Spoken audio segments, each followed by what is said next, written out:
আমেরিকার একটি শহরে ভয়াবহ দাবানলে ব্যাপক ক্ষয়ক্ষতি হয়েছে। বিষয়টাকে অনেকে আল্লাহর আযাব, গজব হিসেবে দেখছেন। এটা আসলে তাই কিনা, এজন্য উল্লাস করা যাবে কিনা?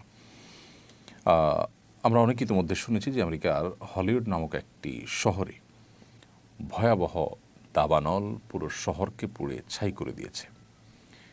টানা 2 দিনের অধিক সময় ধরে শুধু পুড়ছে তো পুড়ছেই এবং কোনোভাবে সে আগুন থামছে না।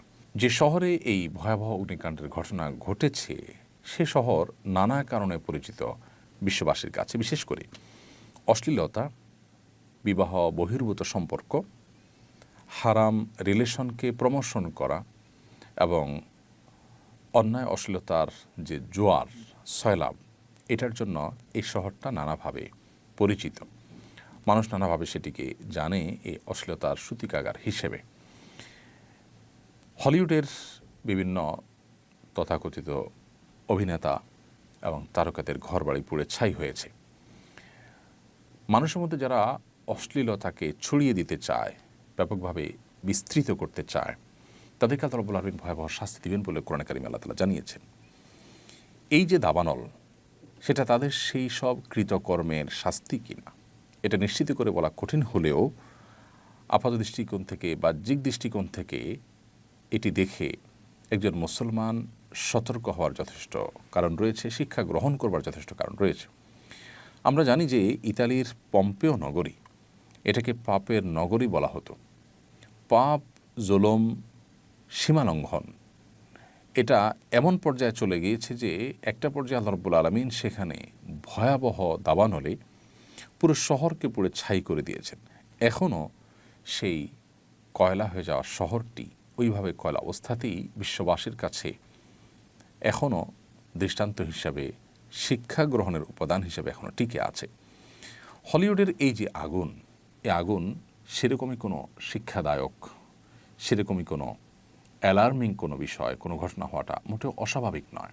একজন ইমানদার এখান থেকে শিক্ষা গ্রহণ করবে, উল্লাস নয়, বরং এখান থেকে শিক্ষা গ্রহণ করাটাই হতো আমাদের কর্তব্য, যে আমরা আল্লাহর অবাধ্যতার পথে যাওয়া, হারাম বা অন্যায়ের পথে যাওয়া থেকে আমরা বিরত থাকব।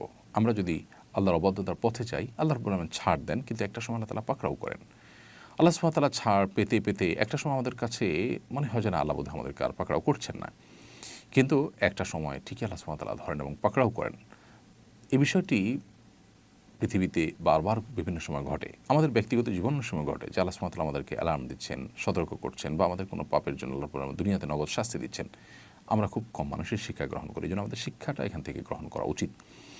এবং এটি আল্লাহর আযাব সেটি নিশ্চিত করে বলা কঠিন, কারণ আসলে এটি কি আযাবের অংশ নাকি এটি অন্য কোনো আল্লাহর হিকমার অংশ, এটি অন্য 10টি সাধারণ স্বাভাবিক ঘটনার মতো কিনা, সেটা একমাত্র আল্লাহ তাআলা ভালো জানেন। আমরা যেহেতু কেউ গায়বের মালিক নই, এজন্য নিশ্চিত করে হলফ করে এটিকে আল্লাহর গজব হিসাবেই যদিও আমরা বলতে পারবো না, কিন্তু অ্যাট দ্য সেম টাইম সেখানে যে কর্মকাণ্ড হতো বা সেই কর্মকাণ্ডের জন্য সেটি খ্যাতি ছিল, সেই কারণে আল্লাহ তাআলার শাস্তি পতিত হওয়ার যথেষ্ট জোরালো সম্ভাবনা আছে। বিদায় সেই সম্ভাবনা মাথায় রেখে এই সম্ভাবনার কথা বলা, এটাকে দোষণীয় বলা যাবে না। তবে হ্যাঁ, নিশ্চিত করে আমরা হয়তো কোনো সিদ্ধান্ত এখানে দিতে পারবো না, যেহেতু ওহীর রাস্তা বন্ধ হয়ে গেছে। নবী রাসূলগণ থাকলে বলতে পারতেন যে এটা আল্লাহর পক্ষ থেকে আযাব হিসেবে আল্লাহ তাআলা প্রেরণ করেছেন।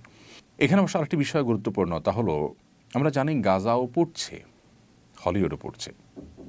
পার্থক্য অবশ্য একটা বেশ পরিষ্কার, সেটা হলো গাজার মানুষজন মুসলমান, তিনি একজন মুসলমান হিসাবে তারা আখিরাতে বিশ্বাসী। দুনিয়া যদি পড়েও যায় মুসলমানের, তারপর তার আখিরাতের অনন্ত অসীমকালের যে যাত্রা, সেখানকার সুখ এবং জান্নাত থাকলেই তার এই পুড়ে যাওয়াতে তার জন্য তেমন কোনো ভয়াবহ বিপদের কারণ বা ক্ষতির কারণ ব্যাপারটা সেরকম নয়। কিন্তু যারা আখিরাতে বিশ্বাসী নন, তাদের তো দুনিয়াটাই সব, তাদের যদি দুনিয়ায় পুড়ে যায় তাদের আর থাকলোটা কি? আল্লাহ তাআলা আমাদেরকে ঈমান এবং তাকওয়ার চর্চায় অগ্রগামী হওয়ার তৌফিক দান করুন। পৃথিবীর প্রত্যেকটা ঘটনা থেকে শিক্ষা গ্রহণ করার তৌফিক দান করুন।